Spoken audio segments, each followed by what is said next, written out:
Hi everyone. I wanted to make a Disney rant where I talk a little bit about my thoughts on the current state of affairs with Disney. And I definitely have some thoughts on it that I want to share. First off, I just want to start off by saying that I love Disney. I grew up on it. Core childhood films, Aladdin, Hercules. My favorite video game is Kingdom Hearts, which is an incorporation of Final Fantasy and Disney.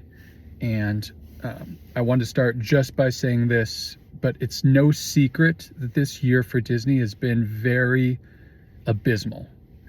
And so, for me, I think what they have to do is get people in the industry that care a lot and know a lot about these films to give them room, depth, and just allow these films to breathe and be good. For me, I guess it kind of started with the Star Wars saga. When I went to go see The Force Awakens, to me, that was literally a copy and paste of the original Star Wars, just with new characters. And a lot of these character arcs really didn't go anywhere. Like Finn, who was the stormtrooper that decided to be good, that never got explained at all. So we're left kind of guessing what that character arc was, and his background never gets explained.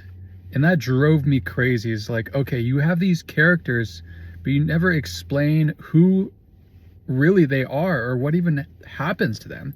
What's their reasoning?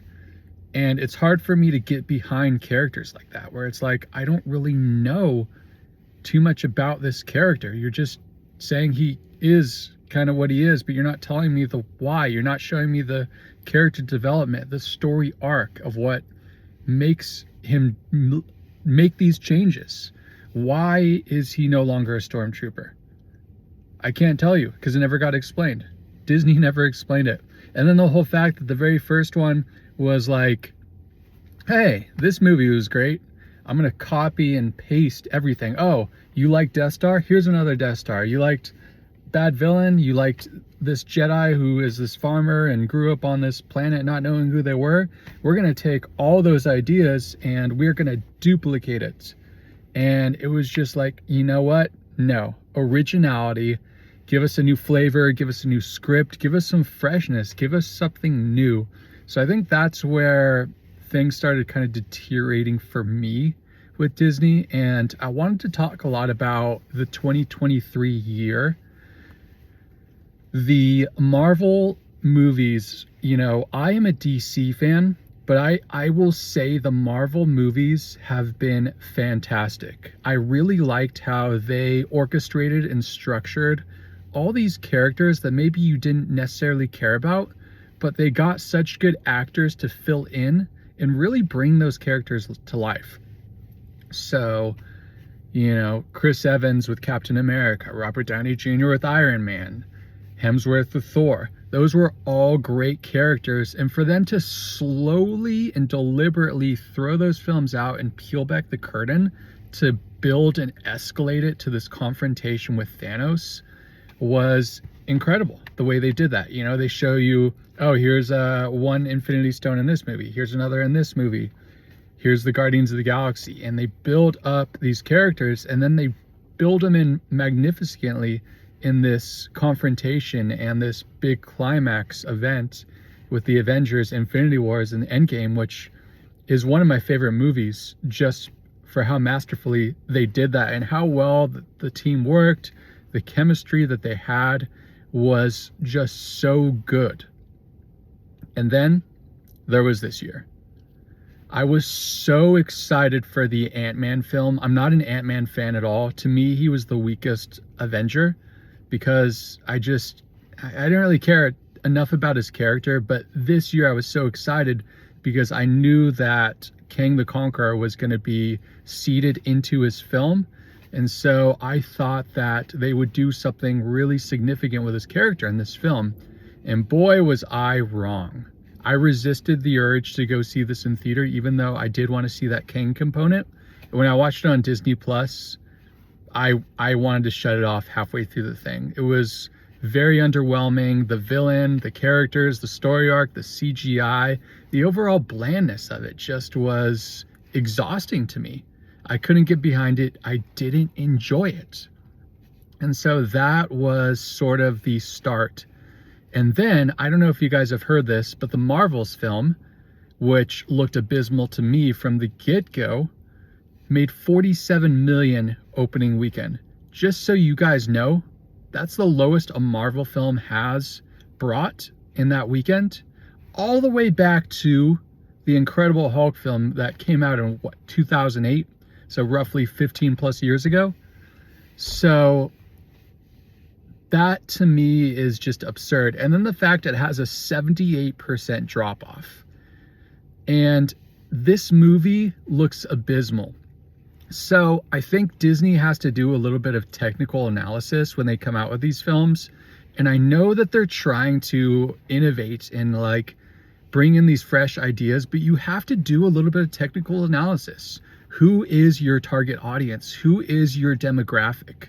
And the reality of a lot of these superhero films, including the Marvels, is that the people that are going to see this are boys and men.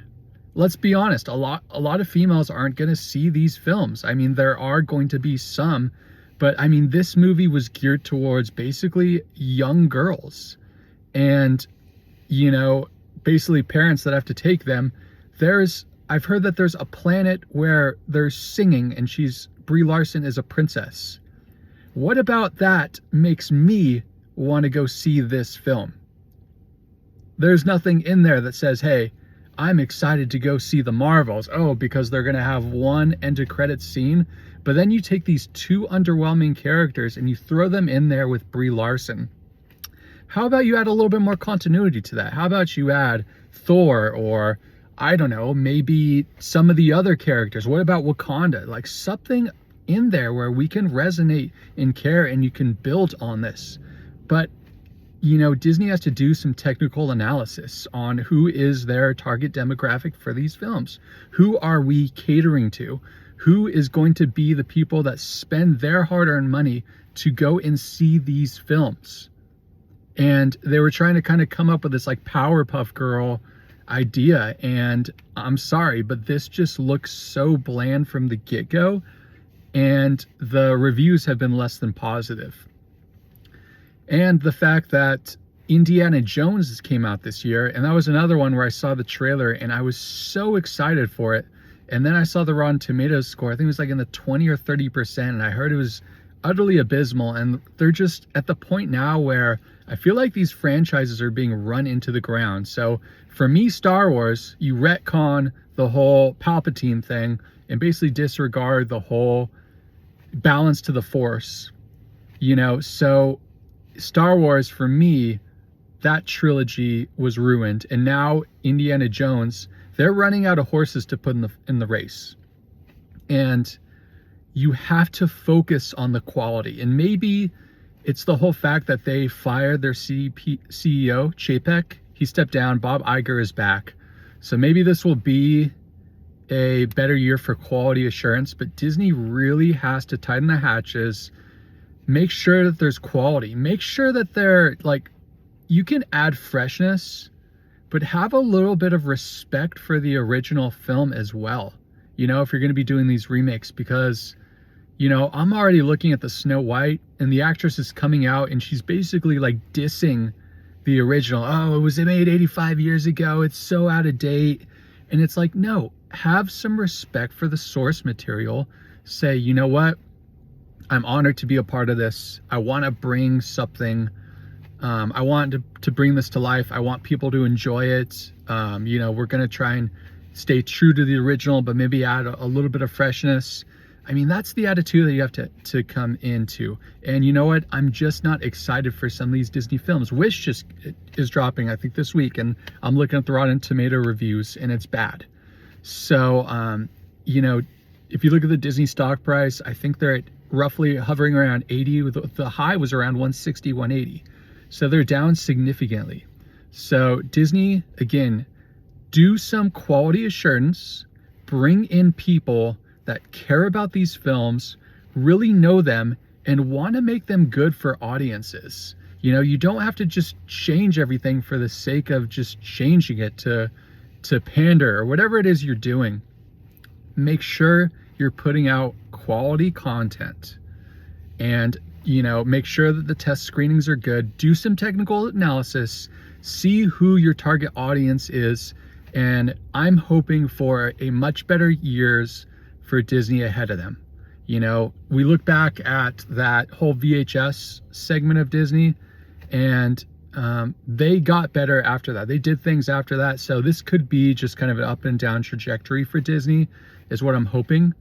But as of right now, this was a horrible year for Disney, and I'm hoping that come next year, come the next following years, they build and create better stuff for us moving forward.